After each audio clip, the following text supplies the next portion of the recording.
في وقت من الاوقات فيليكس AKA كان هو صاحب القناه الاعلى مشتركين على اليوتيوب كله، تقريبا حوالي 100 مليون، لحد ما جت قناه تانية شركه هنديه بتعمل مزيكا وبدات تزيد جامد في المشتركين وبدات تعلى جامد جدا، تقرب منه، على الرغم من ان هو حاول بجداره يفضل رقم واحد الا لان الحاجه الحتميه حصلت، وفعلا بقت الشركه دي تي سيريز هي اعلى مشتركين على اليوتيوب ساعتها. ودي بشوفها لحظه يعني فارقه في تاريخ اليوتيوب، مش بس يوتيوب، النت كله. في الوقت ده جيمي AKA مستر بيست كان عنده 23 مليون سبسكرايبر، وفي الساعه في الساعه اللي انا بصور فيها دلوقتي حالا عنده 435 مليون سبسكرايبر، اللي هو دلوقتي رقم واحد على اليوتيوب، ومش باين في اي وقت قريب ان حد هياخد مكانه. بس في فرق كبير ما بينه وما بين رقم واحد سابقا بيودي باي، وهو ان مستر بيست شركه شغال فيها حوالي 300 واحد، بالمقارنه مع فيليكس اللي هي قناه بنسميها وان مان ارمي، بيعمل كل حاجه لوحده، مش معاه بس غير اديتور، وقعد كده 10 سنين كامله هو رقم واحد ومحدش حتى كان بيقرب منه. والقناه اللي هي تي سيريز اللي كانت بتنافس بيودي باي ساعتها، دلوقتي هي القناه رقم 2 على اليوتيوب ب 300 مليون سبسكرايبر بعد مستر بيست على طول، بفرق 130 مليون مشترك،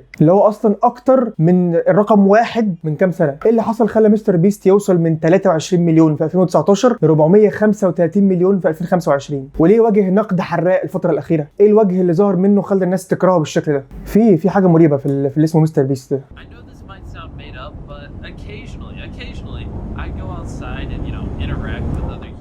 مستر بيست 2، مستر بيست بالعربي، مستر بيست بالروسي، مستر بيست بالبرازيل، مستر بيست بالفرنساوي بالاسباني، مستر بيست فيلانثروبي، مستر بيست جيمنج، مستر بيست رياكتس، مستر بيست جيمنج بالاسباني، مستر بيست جيمنج برازيل، مستر بيست جيمنج بالروسي، مستر بيست برجر، مستر بيست في كل حته، ومستر بيست بالاندونيسي. دول شويه من القنوات بتوع مستر بيست. هو على الرغم من ان هو كان كده في يوم من الايام، بس هو مش مجرد يوتيوبر، هو شركه بموظفين وتحتيه شركات تانية كمان زي فيستبلز بتاعت الشوكولاته، مستر بيست لاب بتاعت الالعاب، ولانشلي مع العبيط اللي اسمه لوجان بول وKSI، مستر بيست برجر، وقريب سمعت ان هم يعملوا شركه لخدمات المحمول، فهو اكبر من اليوتيوب بكتير. كل ده من واحد اسمه جيمي بيحب يعمل فيديوهات او هكذا يبان. في الحقيقه جيمي مهووس، هو مهووس لدرجه انت مش متخيلها. هدف حياته في الاول والاخير هو انه يكبر على اليوتيوب من هو عنده 13 سنه، وهو صغير كان بيلعب رياضه واكتشف ان هو عنده مرض بيصعب عليه اكل وبيصعب عليه الرياضه وكده، فبطل. واي حد ياخد باله من فيديوهاته وهو بيتعامل مع الناس هياخد باله ان هو خجول جدا ومش بيعرف يتعامل كده، اوكورد.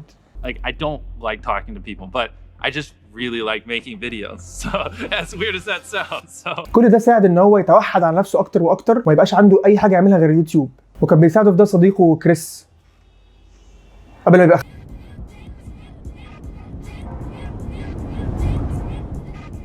كل حاجه بتحصل كانت بتعزز الهوس باليوتيوب. هو كان بيكره الجامعه جدا ومستعد يعمل اي حاجه عشان ما يروحش الجامعه. امه قالت له يا اما الجامعه يا اما تسيب البيت وتمشي. My whole goal in all of high school was to never go to college. I was just like, if I can just make enough money before high school is over, I can just do this. هو فعلا راح وجرب بس اتخنق جدا وما بقاش يروح، بس كان فاهمه ان هو لسه بيروح. هو في الحقيقه كان بيعمل ايه؟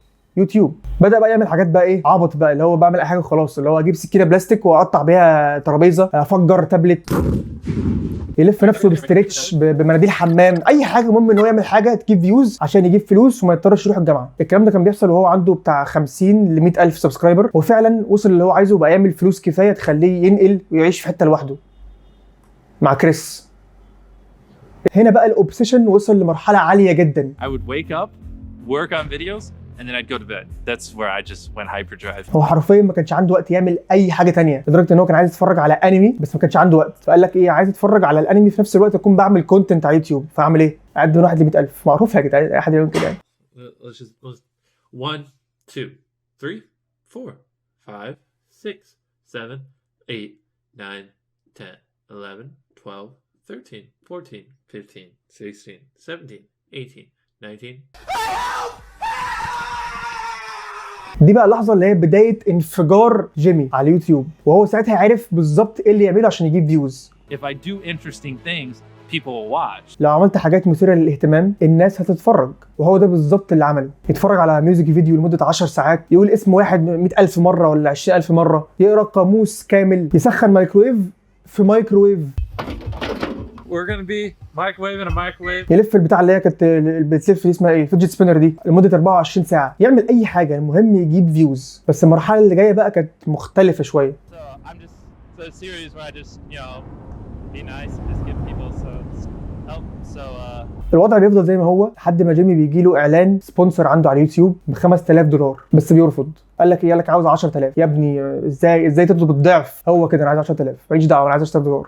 طب هتعمل بيهم ايه؟ هروح في الشارع واديهم لواحد هومليس، واحد مشرد في الشارع، اديله 10000 دولار. امه قالت له يا ابني طب ما تخلي 1000 على الاقل، يعني اديله 9 وخد واحد. لا انا عايز ابقى 10000. ليه؟ عشان شكلها احلى في الثامبنيل، شكلها احلى على اليوتيوب فيديو كده 10000 شكلها احلى. وفعلا يعمل الفيديو giving a homeless man 10k ويكتب كده كابس على الصوره اديته 10000. الفقير ابن يروح فعلا الراجل الهوملس ده ويقول له اتفضل فلوس وكده، انا بعمل حاجات نايس للناس، ودي سلسله بعمل فيها حاجات نايس بساعد فيها الناس. دول 10000 بالمناسبه، 10000 ها.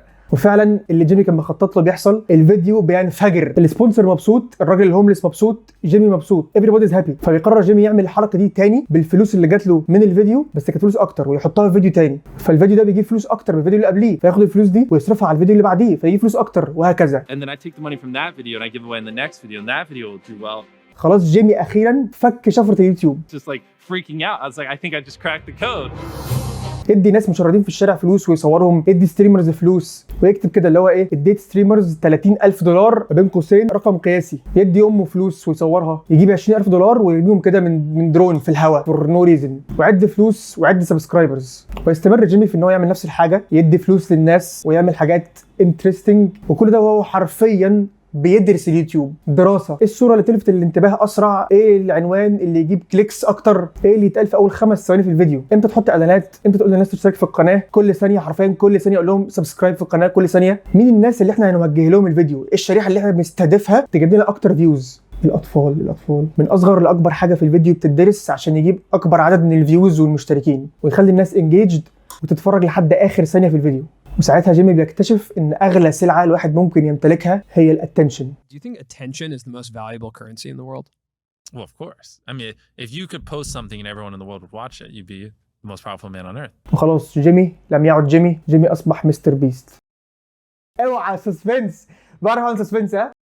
Today, I'm going to be curing someone with total blindness. We will be using a new artificial lens that will give this person sight for the first time. من فتره مش كبيره طلع واحد اسمه دوج باك بفيديو 50 دقيقه بعنوان انا اشتغلت مع مستر بيست الجدع ده نصاب. ادعى ان مستر بيست فيديوهاته متفبركه والناس اللي بتظهر فيها كلها اصحابه، ومفيش حاجه اسمها مسابقات وبيدي فلوس والكلام ده. وحتى المسابقات اللي بيعملها اللي هي بيدي فيها ناس فلوس دي عباره عن لوتري، مش مسابقات عشوائيه، تزوير توقيعات على التيشيرتات اللي الناس مشترياها. بيستغلوا ان اكبر شريحه بيتفرج عليهم الاطفال، طبعا بالصدفه احنا يعني شوف سبحان الله احنا بنتفرج على اطفال كتير مش قصدنا يعني. وبيكتبوا عبارات زي ايه، سبسكرايب فور كوكي، يعني لو حرفيا اشترك واديك حاجه حلوه. انت كواحد كبير انت عارف ان ده اكيد مش هيحصل يعني، بس واحد صغير لا ممكن يبص عليها ان هو فعلا هاخد حاجه لما اشترك، او اعمل لايك او كومنت واكسب 10000 دولار. الراجل ده كسب اهو قدامك اهو واقف جنبي كسب 10000 دولار، ممكن تكسب زيه بالظبط. اعمل لايك اعمل سبسكرايب ولايك وكومنت. يروح مثلا وول مارت ولا اي حته بيبيع فيها الشوكولاته بتاعته المعفنه دي ويدي الناس اللي اشترت كل واحد فلوس ويصورهم. هي انت كمان ممكن تكسب لو اشتريت فيستابلز، ممكن تلاقي مستر بيست بيديك 10000 دولار. اشتري دلوقتي. وكمان كان بيقول ان الشوكولاته والبرجر والحاجات اللي هو بيعملها مستر بيست دي مش صحيه زي ما هم بيدعوا، والفيديو يفايرال بشكل مش طبيعي والناس كلها تتكلم عن الموضوع ده. قواضي بقى تترفع وناس تطلع تتكلم ان الطريقه الزباله اللي كانوا بيتعاملوا بيها في الفيديوهات، والناس واحده واحده تبتدي تعرف يعني الحقيقه ورا مستر بيست او الجانب الاخر اللي هو الناس مش بتشوفه على طول. بعدها بوقت بقى يطلع في لايف ستريمز بتاعت ناس تانية وبقى شخصيته الحقيقيه تبان، الشخصيه اللي هي عكس الشخصيه اللي هو بيبيلد فيها طول حياته على اليوتيوب على القناه بتاعته هو. شخصيه الذات في الحياه ومش فارق معايا الفلوس، والله اهم حاجه عندي حب الناس، يا يرضى في البحر يا يسقي ناس عطشانه كده يعني، وبيحب يعمل خير بس يعني لوجه الله. انقاذ الاطفال المستعبدين في افريقيا، خليت 1000 واحد يشوف لاول مره، خليت 1000 واحد يسمع لاول مره. انت فاكر نفسك يا ابني المسيح وابري والاكمه والابرص؟ يجيب صوره الاطفال افارقه وهو بياكلهم وبيشربهم. شفت الناس مش قادره تاكل وناس مش قادره تشرب، انا باكلهم وبشربهم. انا راجل كويس، انا الراجل الامريكي اللي هروح قرى في افريقيا وانقذهم من الضلال اللي هم فيه، مش لاقيين ياكلوا ولا يشربوا ولا يتعلموا، انا اللي هنقذهم وانا اللي هعلمهم. هي افريقيا كلها ناس سود مش لاقيه تاكل، كلها عباره عن قرى فقيره، حتى ما فيش يعني توك توك بيعدي في اي حته، ما فيش اي حاجه خالص، هم شويه قرى بس كده، ناس ايه، ناس معفنه كده وخلاص عادي يعني. بعدين صحيح هو انهي افريقيا اللي بتتكلم عليها بقى؟ افريقيا اللي هي غانا والكونغو ولا مصر موريتانيا مثلا او المغرب؟ النيجر جنوب افريقيا ده بيعزز افكار عنصريه واستعماريه وقصه كبيره قوي. صورني كده انا بعمل خير، هقول ان انا بعمل خير عشان الخير، بس صورني. بيطلع يحرج الناس في لايف ستريمز ويقول لهم اتبرعوا للخير اللي انا بعمله، وفي الاخر مين اللي بياخد الثناء، مين اللي بياخد المجد، مين اللي بياخد كل حاجه؟ هو. مش الالاف اللي اتبرعوا ولا الناس اللي انت عمال تحرجها لايف في 100000 دولار. يقولوا انت بتكسب كتير صح، اسمع كده ان انت ستريمر جامد وبتاع والقرش بيلعب معاك يعني، اكيد بالنسبه لك 100000 دولار ده رقم قليل يعني. ويجي في انترفيو حد يجي يشكره يقوم قال لك لا بس معلش انا بحبش اسمع حد يقول عليها خير، اصل ده خير يا ابني، خير حد يعمل خير ويقوله ما يبقاش خير. I want to share a few things that you've done to really change the world in a powerful way. I'm gonna just close my ears. I don't like hearing people talk positively about me. Go for it. 23 million trees planted Mm-hmm. with Team Trees, with Team Seas, 33 million pounds of trash removed. Yep. With Beast Philanthropy. على الجانب الاخر يسعى سعي حثيث عمري ما استغلت الكلمه دي في حياتي، ان هو يتحط في جينيس كاكتر فلوس اتجمعت في لايف ايفر، عشان دي تبقى اكبر فليكس بالنسبه له، اكبر حاجه يتفشخر بيها. دايما بياكد ان هو بيدي فلوس كتير للناس وكده عشان هو راجل صالح كتير قوي، في كل حته بيقول نفس الجمله دي. بس اهم حاجه العنوان. فاكرين الراجل بتاع ال $10,000 الهومليس؟ طب ليه مش 5 ليه مش 9؟ عشان شكلها احلى في العنوان. دولار واحد يساوي ميه نظيفه لشخص لمده سنه كامله. مش مهم اذا كانت الجمله صح ولا لا، المهم يبقى شكلها حلو في العنوان. بدولار واحد سنه كامله واحد يشرب ميه نظيفه بجد. دايما بيحسس في كلامه ان هو ما يقولش حاجه ممكن تخليه يتكنسل او تاثر سلبيا على الامباير اللي هو بناه، ولو حتى بعد 100 سنه. اكس كيو سي وايدن روس الاثنين العبط اساسا كانوا طالعين في لايف حرفيا كارثه مع مستر بيست، وحد اتبرع اسمه فري.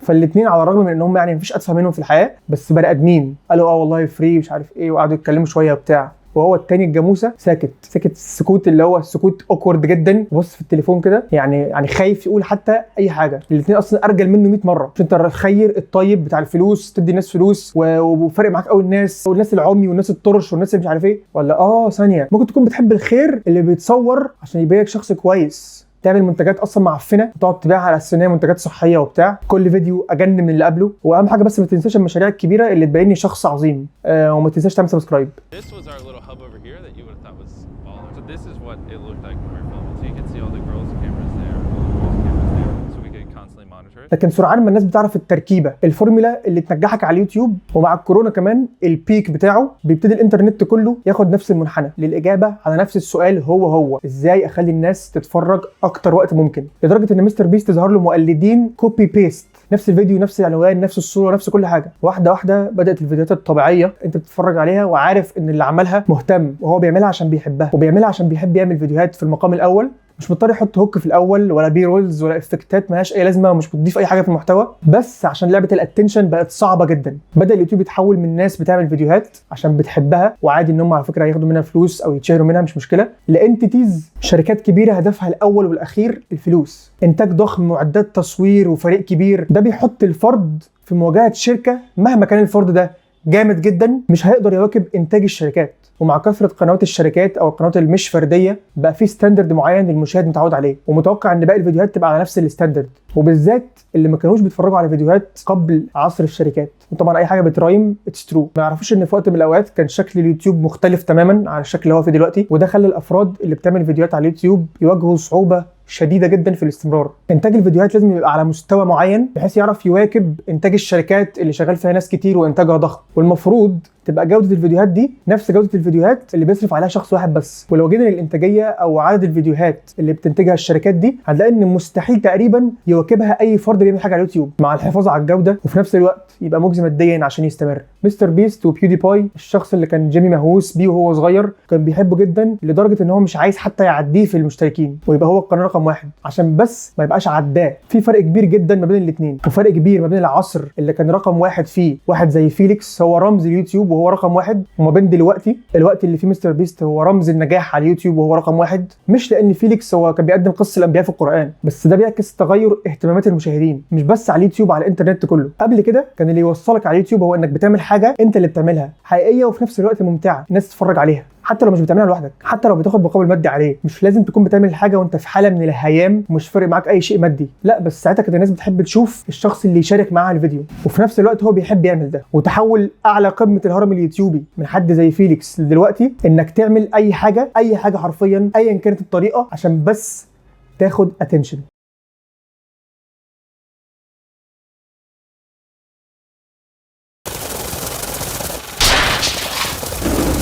Subscribe to Mr. Beast!